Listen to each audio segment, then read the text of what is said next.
नमस्कार दोस्तों, अगर आपको भी गुजरात टाइटंस और कोलकाता नाइट राइडर्स के बीच खेला गया यह रोमांचक मुकाबला पसंद आया हो तो इस वीडियो को एक लाइक जरूर करें। आज अहमदाबाद के ऐतिहासिक नरेंद्र मोदी स्टेडियम के मैदान पर 181 रनों के चुनौतीपूर्ण लक्ष्य का पीछा करने उतरी गुजरात टाइटंस की शुरुआत किसी आंधी से कम नहीं थी। जीटी की ओर से पारी का आगाज करने आए कप्तान शुभमन गिल और साई सुदर्शन। कोलकाता की ओर से पहला ओवर लेकर आए वैभव अरोड़ा और गिल ने आते ही अपने इरादे साफ कर दिए। उन्होंने ओवर की चौथी गेंद पर एक कड़क ऑन ड्राइव खेलकर कवर और मिड ऑफ के बीच से शानदार चौका जड़ा।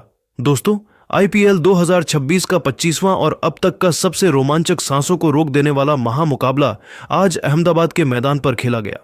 इस हाई वोल्टेज मुकाबले की शुरुआत हुई टॉस के साथ, जहां कोलकाता नाइट राइडर्स के कप्तान अजिंक्य रहाणे ने टॉस जीता और अहमदाबाद की पिच पर ओस की भूमिका को देखते हुए पहले बल्लेबाजी करने का फैसला किया। उन्होंने 20 ओवरों में 180 रनों का विशाल स्कोर खड़ा किया। अहमदाबाद का पूरा मैदान नीली जर्सी से खचाखच भरा था और जैसे ही शुभमन गिल और साई सुदर्शन की जोड़ी मैदान पर उतरी, शोर का ज्वालामुखी फट पड़ा। गुजरात की ओर से इस बार कप्तान शुभमन गिल और साई सुदर्शन ने पाड़कनें थम सी गईं। सिराज ने पहली ही गेंद से वो तेवर दिखाए कि केकेआर के खेमे में हलचल मच गई। सलामी बल्लेबाज टिम सीफर्ट ने ओवर की दूसरी ही गेंद पर एक शानदार चौका जड़कर अपनी उपस्थिति दर्ज कराई, जिससे लगा कि केकेआर आज बड़े मूड में है। लेकिन दोस्तों, असली ड्रामा तो अभी शुरू होना था। चौथी ही गेंद पर सिराज ने अपनी उंगलियों का वो जादू बिखेरा कि गेंद हवा में लहराती हुई अंदर की तरफ आई। केकेआर के अनुभवी कप्तान अजिंक्य रहाणे इस जादुई इन स्विंग को पढ़ने में पूरी तरह नाकाम रहे। रहाणे ने शॉट खेलने का प्रयास किया, लेकिन गेंद बल्ले का ऊपरी किनारा लेकर हवा में ऊंची टंग गई। लॉन्ग ऑन पर तैनात दुनिया के बेहतरीन फील्डरों में से एक कगिसो रबाड़ा ने बिना कोई गलती किए एक सुरक्षित कैच लपक लिया। रहाणे बिना खाता खोले यानी गोल्डन डक का शिकार होकर पवेलियन लौट गए। कप्तान का शून्य पर आउट होना केकेआर के लिए किसी बड़े सदमे से कम नहीं था। रहाणे के जाने के बाद युवा और उभरते हुए सितारे अंगकृश रघुवंशी ने मैदान पर कदम रखा। रघुवंशी ने आते ही सिराज की गेंदों पर दो कड़क और शानदार चौके जड़कर अपना खाता खोला और दर्शकों को अपनी प्रतिभा का परिचय दिया। ऐसा लग रहा था कि वे पारी को संभाल लेंगे, लेकिन दूसरे छोर से गुजरात का दूसरा घातक हथियार कगिसो रबाड़ा अपना जलवा दिखाने के लिए बेताब था। रबाड़ा ने दूसरे ओवर में गेंदबाजी की कमान संभाली और अपनी प्रचंड गति से बल्लेबाजों को असहज करना शुरू कर दिया। उन्होंने रघुवंशी को अपनी एक बेहतरीन बैक ऑन ऑफ लेंथ गेंद पर फंसाया, जो अतिरिक्त उछाल के साथ बल्ले के बेहद करीब से गुजरी। अंगकृश रघुवंशी गेंद की गति और लाइन से पूरी तरह मात खा गए और बल्ले का हल्का सा बाहरी किनारा लेकर गेंद सीधे विकेट कीपर जोस बटलर के दस्तानों में समा गई। केकेआर ने मात्र 2 ओवर के भीतर अपने 2 सबसे इन फॉर्म बल्लेबाजों को गंवा दिया था, जिससे टीम बैकफुट पर आ गई। मैदान पर अब भारी दबाव था, लेकिन टिम सीफर्ट ने हार नहीं मानी। उन्होंने रबाड़ा की रफ्तार का जवाब अपनी आक्रामकता से देने का फैसला किया। सीफर्ट ने रबाड़ा को एक दर्शनीय शानदार छक्का और फिर एक सटीक चौका जड़कर केकेआर की वापसी कराने की भरसक कोशिश की। उनकी बल्लेबाजी में वो जज्बा नजर आ रहा था जो किसी भी मैच का रुख मोड़ सकता है। हालांकि रबाड़ा आज किसी और ही योजना के साथ आए थे। चौथे ओवर में रबाड़ा ने अपनी रणनीति बदली और गेंद की गति में मामूली सा परिवर्तन किया। सीफर्ट 19 रन, जो अब तक लय में दिख रहे थे, रबाड़ा की इस चतुराई को भांप नहीं पाए। उन्होंने पॉइंट की दिशा में एक तेज शॉट खेलने की कोशिश की, लेकिन वहां मुस्तैद खड़े ग्लेन फिलिप्स ने अपनी चीते जैसी फुर्ती दिखाते हुए एक बहुत ही आसान सा कैच लपक लिया। केकेआर का स्कोर अब 35/3 था और पावर प्ले के भीतर ही 3 बड़े स्तंभ गिर जाने से कोलकाता की टीम गहरे संकट के भंवर में फंस चुकी थी। इस मुश्किल घड़ी में केकेआर की अंतिम उम्मीदों को सहारा देने के लिए मैदान पर आए कैरेबियाई बाहुबली रोवमैन पॉवेल और उनके साथ थे ऑस्ट्रेलिया के लंबे कद के पावरफुल ऑलराउंडर कैमरून ग्रीन। इन दोनों ही दिग्गजों ने स्थिति की गंभीरता को समझा और बहुत ही धैर्य के साथ पारी को बुनना शुरू किया। पॉवेल ने क्रीज पर कदम रखते ही अपने चिर परिचित अंदाज में गेंदबाजी आक्रमण पर धावा बोल दिया। उन्होंने प्रसिद्ध कृष्णा और युवा अशोक शर्मा को बिल्कुल भी सेट होने का मौका नहीं दिया। पॉवेल ने अपनी मांसपेशियों की शक्ति का प्रदर्शन करते हुए प्रसिद्ध को एक 84 मीटर लंबा शानदार और गगनचुंबी छक्का जड़ा। असली रोमांच तब देखने को मिला जब अशोक शर्मा ने 147 किलोमीटर प्रति घंटा की रफ्तार वाली एक आग उगलती गेंद डाली। पॉवेल ने अपनी निडरता दिखाते हुए उस गति का बखूबी सामना किया और एक जबरदस्त पुल शॉट खेलकर गेंद को सीधे स्टैंड्स की दूसरी मंजिल पर पहुंचा दिया। पॉवेल की इस आक्रामकता और ग्रीन की सधी हुई बल्लेबाजी ने केकेआर के डगआउट में फिर से जान फूंक दी थी। इन दोनों के बीच 50 रनों की एक महत्वपूर्ण और अटूट साझेदारी पनपने लगी थी, जिसने गुजरात के कप्तान शुभमन गिल को अपनी फील्डिंग रणनीतियों को बार बार बदलने के लिए मजबूर कर दिया। अहमदाबाद की रात अब और भी हसीन और रोमांचक होने वाली थी। अहमदाबाद के नरेंद्र मोदी स्टेडियम की दूधिया रोशनी में जब केकेआर की पारी मध्य ओवरों के संघर्ष से गुजर रही थी, तब कैमरून ग्रीन ने दूसरे छोर पर एक ऐसी चट्टान की भूमिका निभाई जिसकी उस समय टीम को सबसे ज्यादा जरूरत थी। ग्रीन की बल्लेबाजी में आज केवल ताकत नहीं बल्कि अत्यधिक संयम और तकनीक का मिश्रण देखने को मिला। हालांकि उनकी यह पारी विवादों और रोमांच से अछूती नहीं रही। जब मोहम्मद सिराज अपना दूसरा स्पेल डालने आए तो उन्होंने ग्रीन को अपनी एक अंदर आती गेंद इन स्विंजर पर बुरी तरह छकाया और अंपायर ने बिना देर किए उन्हें एलबीडब्ल्यू करार दे दिया। पूरा स्टेडियम खुशी से झूम उठा था, लेकिन ग्रीन को खुद पर भरोसा था। उन्होंने तुरंत डीआरएस का इशारा किया। रिप्ले में साफ देखा गया कि हालांकि अल्ट्राइज में कोई बल्ला नहीं लगा था, लेकिन गेंद की ऊंचाई और लाइन को देखते हुए वह लेग स्टंप को मिस कर रही थी। इस नाटकीय घटनाक्रम ने ग्रीन को एक नया जीवन दान दिया। इस जीवन दान का फायदा उठाते हुए ग्रीन और रोवमैन पॉवेल ने स्पिन के जादूगर राशिद खान के आक्रमण पर आते ही उन पर जवाबी हमला बोल दिया। राशिद, जो अक्सर बल्लेबाजों को अपनी उंगलियों पर नचाते हैं, आज खुद दबाव में दिखे। पॉवेल ने राशिद की एक तेज गुगली को भांपते हुए बड़ी ही खूबसूरती से फाइन लेग की ओर स्वीप किया और गेंद को बाउंड्री के बाहर 4 रनों के लिए भेज दिया। स्टेडियम में मौजूद प्रशंसकों को लगा कि अब केकेआर यहां से एक विशाल स्कोर की ओर बढ़ेगी, लेकिन 11वें ओवर में युवा गेंदबाज अशोक शर्मा ने अपनी गेंदबाजी से सबको हैरान कर दिया। अशोक ने अपनी चतुराई का ऐसा परिचय दिया जो अक्सर अनुभवी गेंदबाजों में देखा जाता है। उन्होंने पहले पॉवेल को 146 किलोमीटर प्रति घंटा की रफ्तार वाली एक आग उगलती गेंद से डराया और अगली ही गेंद पर अपनी कलाइयों का जादू दिखाते हुए मात्र 107 किलोमीटर प्रति घंटा की एक शानदार स्लोअर वन फेंक दी। पॉवेल, जो तेज रफ्तार के लिए तैयार थे, इस गति परिवर्तन को पूरी तरह पढ़ने में चूक गए। उनके बल्ले का ऊपरी किनारा लगा और गेंद हवा में मीलों ऊंची टंग गई। लॉन्ग ऑन पर तैनात मोहम्मद सिराज ने अपनी नजरें गेंद पर जमाए रखीं और एक सटीक कैच लपककर रोवमैन पॉवेल की 27 रनों की छोटी मगर आतिशी पारी का अंत कर दिया। पॉवेल के जाने के बाद 12वें ओवर में राशिद खान एक बार फिर अपनी लय हासिल करने के लिए आए, लेकिन कैमरून ग्रीन आज एक अलग ही मिशन पर थे। उन्होंने राशिद की पहली ही कुछ गेंदों पर अपनी ताकत का प्रदर्शन किया। ग्रीन ने राशिद को डीप मिड विकेट पर एक शानदार और कड़क चौका जड़ा, जिसने राशिद के आत्मविश्वास को झकझोर कर रख दिया। ड्रामा यहीं खत्म नहीं हुआ। अगली ही गेंद पर ग्रीन ने अपने डांसिंग शूज पहने और क्रीज से बाहर निकलकर लॉन्ग ऑन के ऊपर से एक गगनचुंबी और भीमकाय छक्का जड़ दिया। गेंद सीधे स्टैंड्स में जाकर गिरी। इसी ओवर में नए बल्लेबाज अनुकूल रॉय ने भी अपनी बल्लेबाजी की क्लास दिखाई। उन्होंने राशिद खान जैसी विश्व स्तरीय स्पिन के खिलाफ घुटने टेक कर एक बेहतरीन इनसाइड आउट शॉट खेला और गेंद को एक्स्ट्रा कवर बाउंड्री के बाहर 4 रनों के लिए विदा कर दिया। जब 12 ओवरों का खेल समाप्त हुआ तो स्कोरबोर्ड केकेआर के संघर्ष और वापसी की कहानी बयां कर रहा था। टीम का स्कोर 103/4 पहुंच चुका था, जिसमें रन रेट 8.58 का था। कैमरून ग्रीन 37 रनों पर नाबाद रहकर पारी को अंत तक ले जाने की कोशिश कर रहे थे, जबकि अनुकूल रॉय 5 रनों पर उनका साथ दे रहे थे। गुजरात के गेंदबाजों ने शुरुआती झटके तो जरूर दिए थे, लेकिन ग्रीन और पॉवेल की जुझारू बल्लेबाजी ने केकेआर को एक ऐसी स्थिति में पहुंचा दिया था जहां से वे एक विशाल लक्ष्य की ओर देख सकते थे। अब सारा दारोमदार अंतिम 8 ओवरों की आतिशबाजी पर था। अहमदाबाद के नरेंद्र मोदी स्टेडियम में जैसे ही सूरज ढला और दूधिया रोशनी की चमक भरी कोलकाता नाइट राइडर्स की पारी अपने सबसे रोमांचक और निर्णायक दौर में प्रवेश कर गई। 12 ओवरों की समाप्ति पर स्कोर 103/4 था और सेट बल्लेबाज कैमरून ग्रीन के साथ अनुकूल रॉय क्रीज पर मौजूद थे।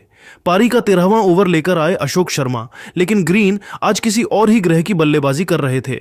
उन्होंने अशोक की लेंथ को भांपा और मिडिल लेग पर पिच हुई गेंद को बड़ी ही सहजता से फ्लिक करते हुए डीप स्क्वायर लेग के ऊपर से एक गगनचुंबी छक्का जड़ दिया। अगली ही गेंद अशोक ने बाउंसर फेंकने की कोशिश की जो वाइड रही, लेकिन उसकी अगली ही गेंद पर ग्रीन ने कदमों का इस्तेमाल किया और लॉन्ग ऑन के ऊपर से एक और शानदार छक्का दे मारा।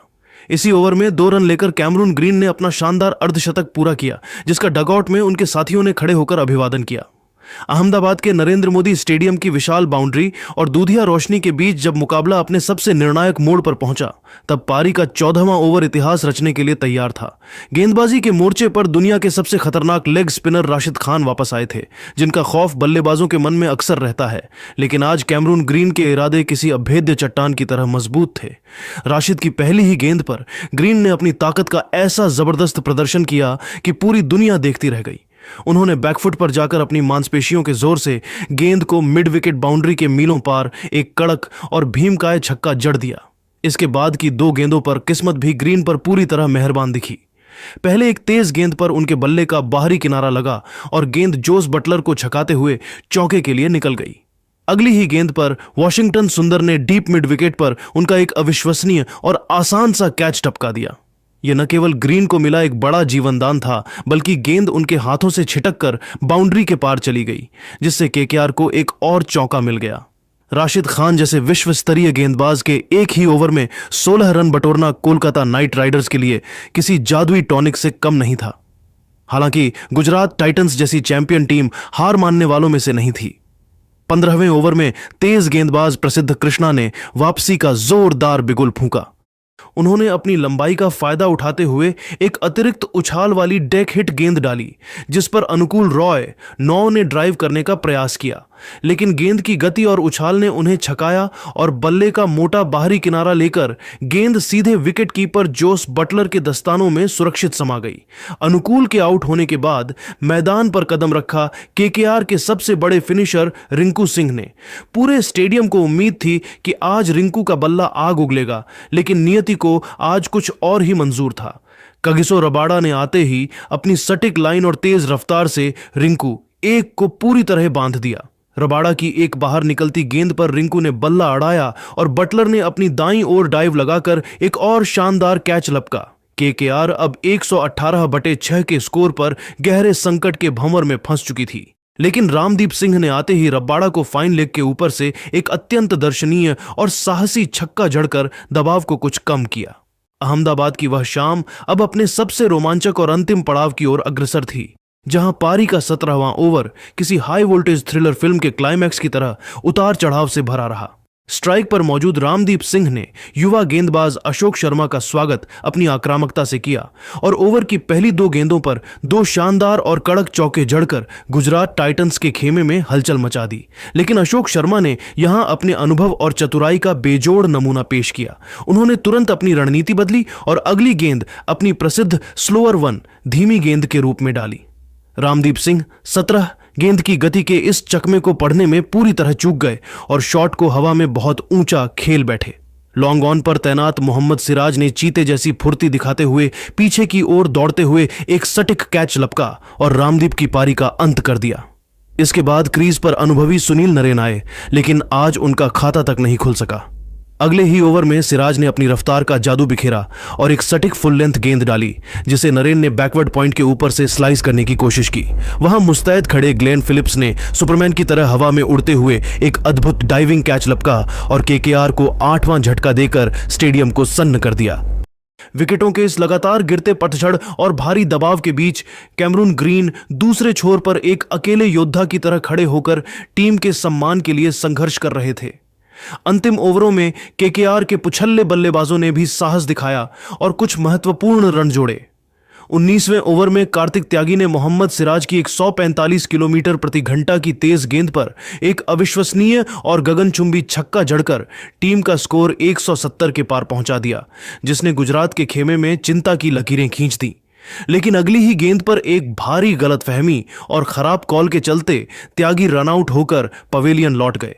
पारी का अंतिम ओवर लेकर आए करामाती राशिद खान।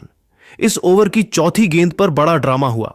कैमरून ग्रीन पूरी तरह बीट हुए और जोस बटलर से न केवल स्टंपिंग चूकी बल्कि वे गेंद को रोकने में भी विफल रहे, जिसके चलते केकेआर को बाई के रूप में 4 बहुमूल्य रन मिल गए। हालांकि राशिद खान ने अगली ही गेंद पर अपना बदला पूरा किया। उन्होंने एक ऐसी जादुई गुगली डाली जिसे कैमरून ग्रीन 79 रन 55 गेंद की अनुभवी आंखें भी नहीं पढ़ पाईं। बड़ा शॉट खेलने के प्रयास में गेंद बल्ले का ऊपरी हिस्सा लेकर हवा में ऊंची उठी, जिसे अंततः जोस बटलर ने लपककर ग्रीन की उस साहसी और जुझारू पारी का अंत किया। इसी के साथ केकेआर की पारी 180 रनों पर समाप्त हुई, जिसने इस मुकाबले को अब एक रोमांचक रन चेज के लिए तैयार कर दिया था।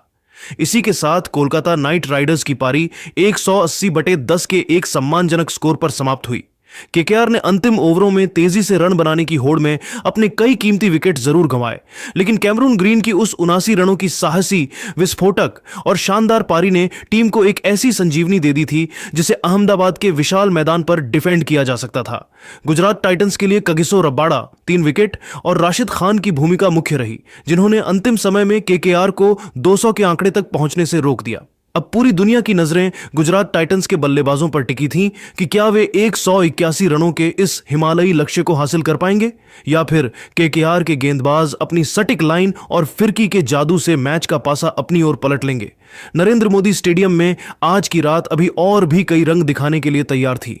नरेंद्र मोदी स्टेडियम अहमदाबाद की वह शाम किसी महागाठा के जीवंत होने जैसी थी, जब 181 रनों के लक्ष्य का पीछा करने गुजरात टाइटंस के योद्धा मैदान पर उतरे तो पूरा वातावरण जीटी के गगनभेदी नारों से गूंजायमान था। पारी का पहला ओवर लेकर आए कोलकाता नाइट राइडर्स के मुख्य हथियार वैभव अरोड़ा।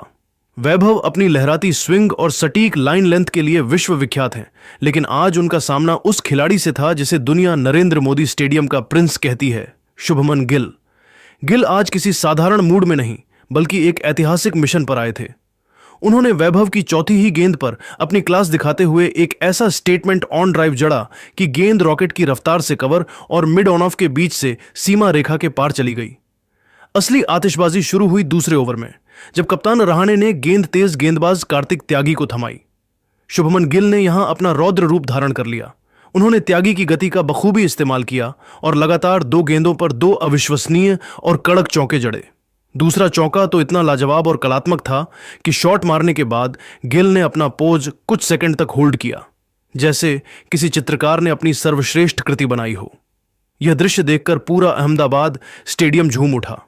तीसरे ओवर में स्पिनर अनुकूल रॉय को मोर्चे पर लगाया गया, लेकिन इस बार साई सुदर्शन ने आक्रमण की कमान संभाली। सुदर्शन ने अनुकूल का स्वागत 2 लगातार गगनचुंबी छक्कों के साथ किया। उन्होंने एक ही ओवर में 20 रन बटोरकर केकेआर के खेमे में सन्नाटा और मातम पसरा दिया। गुजरात का स्कोर अब किसी लड़ाकू विमान की रफ्तार से आसमान छूने लगा था। अहमदाबाद के नरेंद्र मोदी स्टेडियम की विशाल बाउंड्री और दूधिया रोशनी के बीच चल रहे इस महामुकाबले में पहला बड़ा और निर्णायक मोड़ छठे ओवर में आया। यह वह समय था जब कोलकाता नाइट राइडर्स के सबसे अनुभवी और घातक स्पिनर सुनील नरेन को आक्रमण पर लगाया गया था। नरेन ने अपनी जादुई उंगलियों का ऐसा कमाल दिखाया कि सेट हो चुके साई सुदर्शन पूरी तरह उनके जाल में फंस गए। नरेन ने अपनी प्रसिद्ध कैरम बॉल का इस्तेमाल किया, जिसे सुदर्शन पढ़ नहीं पाए और एक बड़ा हवाई शॉट खेलने के प्रयास में गेंद को हवा में बहुत ऊंचा मार बैठे। वहां मुस्तैद खड़े कार्तिक त्यागी ने बिना किसी गलती के एक बेहद आसान सा कैच लपक लिया।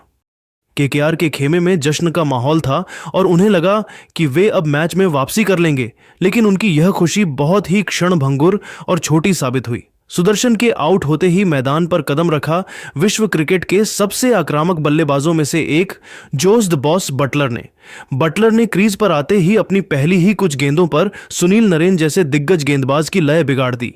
उन्होंने नरेन को एक शानदार चौका और फिर एक गगनभेदी छक्का जड़कर पूरे स्टेडियम को यह कड़ा संदेश भेज दिया कि आज गुजरात की जीत की आंधी रुकने वाली नहीं है। पावर प्ले की समाप्ति तक गुजरात टाइटंस ने स्कोरबोर्ड पर अपना पूरा शिकंजा कस दिया था और केकेआर के गेंदबाजों के चेहरे पर घबराहट साफ देखी जा सकती थी। पारी के 7वें ओवर में कप्तान ने अपनी अंतिम उम्मीद के तौर पर मिस्ट्री स्पिनर वरुण चक्रवर्ती को मोर्चे पर लगाया, लेकिन बटलर आज किसी भी मिस्ट्री को सुलझाने के मूड में नहीं थे। उन्होंने चक्रवर्ती का स्वागत उनकी पहली ही गेंद पर 88 मीटर लंबा एक भीमकाय छक्का जड़कर किया। गेंद सीधे स्टैंड्स की दूसरी मंजिल पर जाकर गिरी और दर्शकों का शोर 7वें आसमान पर पहुंच गया। दूसरे छोर पर खड़े कप्तान शुभमन गिल बड़ी ही चतुराई और परिपक्वता के साथ अपनी पारी को बुन रहे थे। उन्होंने जोखिम लेने की जिम्मेदारी बटलर को सौंपी और खुद एंकर की भूमिका निभाते हुए अनुकूल रॉय के अगले ओवर में 2 अत्यंत शानदार और कलात्मक चौके जड़कर अपनी पारी की रफ्तार को सीधे 5वें गियर में डाल दिया। पारी का सबसे बड़ा नाटकीय और भावनात्मक मोड़ 11वें ओवर में देखने को मिला। सुनील नरेन की पहली ही गेंद पर एक फुर्तीला और तेज रन लेकर शुभमन गिल ने अपना शानदार अर्धशतक पूरा किया। जैसे ही उन्होंने यह जादुई आंकड़ा छुआ, पूरा अहमदाबाद स्टेडियम अपनी सीटों से खड़ा हो गया। गिल ने अपना बल्ला उठाकर अहमदाबाद की जनता का वैसे ही गर्व से अभिवादन किया जैसे कोई चक्रवर्ती राजा अपनी प्रजा का करता है। यहां नरेंद्र मोदी स्टेडियम में गिल का रिकॉर्ड किसी सर डॉन ब्रैडमैन जैसा ही अविश्वसनीय और अद्वितीय रहा है। हर कोई उनकी इस पारी का लुत्फ उठा रहा था। हालांकि इसी ओवर की अगली कुछ गेंदों में मैच ने एक बार फिर करवट ली। वरुण चक्रवर्ती ने अपनी फिरकी का ऐसा जादुई जाल बुना कि आक्रामक दिख रहे जोस बटलर उसमें उलझ गए। चक्रवर्ती ने एक फ्लाइटेड गेंद डाली जिस पर बटलर ने लॉन्ग ऑन के ऊपर से बड्ढा शॉट खेलने की कोशिश की, लेकिन गेंद उतनी दूरी तय नहीं कर पाई और वहां खड़ीडीढ़े कैमरून ग्रीन ने एक सटीक कैच लपक लिया। यह दृश्य देखकर केकेआर के खेमे में फिर से उम्मीद की किरण जागी। दिलचस्प बात यह थी कि यह 11वीं बार था जब वरुण चक्रवर्ती ने T20 क्रिकेट के इतिहास में बटलर को अपना शिकार बनाया था। बटलर के आउट होने के बावजूद शुभमन गिल अभी भी क्रीज पर एक चट्टान की तरह डटे हुए थे जो गुजरात की जीत की गारंटी बने हुए थे। लेकिन दोस्तों, केकेआर को शायद यह अंदाजा नहीं था कि कप्तान शुभमन गिल आज किसी और ही मिट्टी के बने थे। 12वें ओवर में वरुण चक्रवर्ती के खिलाफ गिल ने एक बार फिर अपनी विश्व स्तरीय क्लास का प्रदर्शन किया। उन्होंने पहले एक सटीक गैप ढूंढकर शानदार चौका बटोरा और फिर ओवर की 5वीं गेंद पर घुटने टेककर लॉन्ग ऑफ के ऊपर से एक भीमकाय और गगनचुंबी छक्का जड़ दिया। जब 12 ओवरों का खेल समाप्त हुआ तो स्कोरबोर्ड गुजरात की प्रचंड जीत की गवाही दे रहा था। स्कोर 119/2 पहुंच चुका था। शुभमन गिल 68 रनों पर नाबाद रहकर एक विशाल पारी की ओर बढ़ रहे थे और वॉशिंगटन सुंदर उनका साथ दे रहे थे। गुजरात को अब अंतिम 48 गेंदों में केवल 62 रनों की दरकार थी और रन रेट लगभग 10 का बना हुआ था। गिल की इस तूफानी और निडर पारी ने कोलकाता नाइट राइडर्स की हर रणनीति, हर चाल और हर योजना को पूरी तरह से बौना साबित कर दिया था। पूरा अहमदाबाद अब बस अपनी टीम की जीत के उस अंतिम विजयी शॉट का बेताबी से इंतजार कर रहा था। पारी का 13वां ओवर लेकर आए कार्तिक त्यागी और गिल ने आते ही अपनी जादुई कलाइयों का प्रदर्शन किया। उन्होंने त्यागी की एक शॉट ऑफ लेंथ गेंद पर खड़े खड़े 80 मीटर लंबा छक्का जड़कर स्टेडियम को शोर के ज्वालामुखी में बदल दिया। गिल की इस बेमिसाल बल्लेबाजी को देख कप्तान अजिंक्य रहाणे भी हक्के बक्के रह गए। हालांकि 14वें ओवर में वरुण चक्रवर्ती ने अपनी फिरकी से गुजरात को झटका दिया। वॉशिंगटन सुंदर ने एक शॉर्ट आर्म जैब खेलने की कोशिश की, लेकिन गेंद सीधे डीप बैकवर्ड स्क्वायर लेग पर खड़े कार्तिक त्यागी के हाथों में समा गई। मैदान पर अब ग्लेन फिलिप्स का आगमन हुआ, लेकिन सारा ध्यान अभी भी शुभमन गिल पर था जो अपने शतक की ओर तेजी से बढ़ रहे थे। 16वें ओवर में गिल ने वैभव अरोड़ा के खिलाफ 2 दर्शनीय चौके जड़े, लेकिन इसी ओवर की आखिरी गेंद पर मैच का सबसे बड़ा और चौंकाने वाला मोड़ आया। वैभव ने एक चतुराई भरी फुल और वाइड गेंद डाली जिस पर गिल ने स्लाइस किया।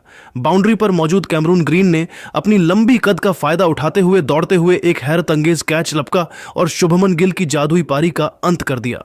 अहमदाबाद के नरेंद्र मोदी स्टेडियम का पूरा माहौल उस वक्त गमगीन हो गया जब प्रिंस शुभमन गिल अपने शानदार शतक से मात्र 14 रन दूर रह गए। उनके आउट होते ही पूरे स्टेडियम में ऐसा भयावह सन्नाटा छा गया मानो किसी ने शोर का स्विच बंद कर दिया हो। मैच अब पूरी तरह से फंस चुका था और रोमांच अपने चरम पर था। जब जीत की राह कठिन लग रही थी तब 18वें ओवर में ग्लेन फिलिप्स ने अपना अनुभव दिखाया और कार्तिक त्यागी की तेज गेंदों पर लगातार 2 करारे और कड़क चौके जड़कर गिरते हुए आत्मविश्वास को फिर से जगाया और दबाव को काफी हद तक कम कर दिया। लेकिन दोस्तों, असली सनसनी तो 20वें ओवर की पहली ही गेंद पर आई। गेंदबाजी के मोर्चे पर आए रामदीप सिंह ने एक सटीक धीमी गेंद डाली जिस पर फिलिप्स पूरी तरह गच्चा खा गए। गेंद हवा में ऊंची उठी और बाउंड्री पर तैनात मैजिक मैन रिंकू सिंह ने कोई गलती नहीं की। रिंकू ने कैच लपकने के बाद अपने चिर परिचित सिग्नेचर अंदाज में गेंद को चूमा, जिसने केकेआर के प्रशंसकों में जीत की उम्मीद जगा दी। अब जीत के लिए आखिरी कुछ गेंदों में रोंगटे खड़े कर देने वाला संघर्ष बाकी था और पूरा स्टेडियम अपनी सांसें थामे बैठा था। मैदान पर अब राहुल तेवतिया और शाहरुख खान की अनुभवी जोड़ी मौजूद थी। तेवतिया ने विपरीत परिस्थितियों में भी अपना धैर्य नहीं खोया और सूझबूझ के साथ स्ट्राइक रोटेट की, जिससे दबाव कम हुआ। अंत में शाहरुख खान ने अपनी बाहुबली ताकत का प्रदर्शन किया और केकेआर के गेंदबाजों के अरमानों पर पानी फेरते हुए गेंद को सीमा रेखा के पार भेज दिया।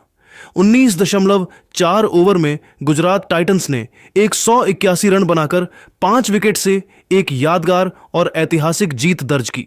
जैसे ही विजयी रन बना, पूरा गुजरात टाइटंस का डगआउट पागलपन की हद तक मैदान की ओर दौड़ पड़ा और जश्न का माहौल शुरू हो गया। इस महामुकाबले की सबसे बड़ी कहानी शुभमन गिल की वह 86 रनों की मास्टर क्लास पारी रही, जिसने केकेआर के 180 रनों के चुनौतीपूर्ण स्कोर को भी छोटा साबित कर दिया। हालांकि कैमरून ग्रीन 79 और केकेआर के गेंदबाजों ने आखिरी गेंद तक डटकर लड़ाई लड़ी, लेकिन अंततः प्रिंस शुभमन गिल का राज उनके अपने गढ़ अहमदाबाद में शान से बरकरार रहा। गुजरात की इस धमाकेदार जीत ने पॉइंट्स टेबल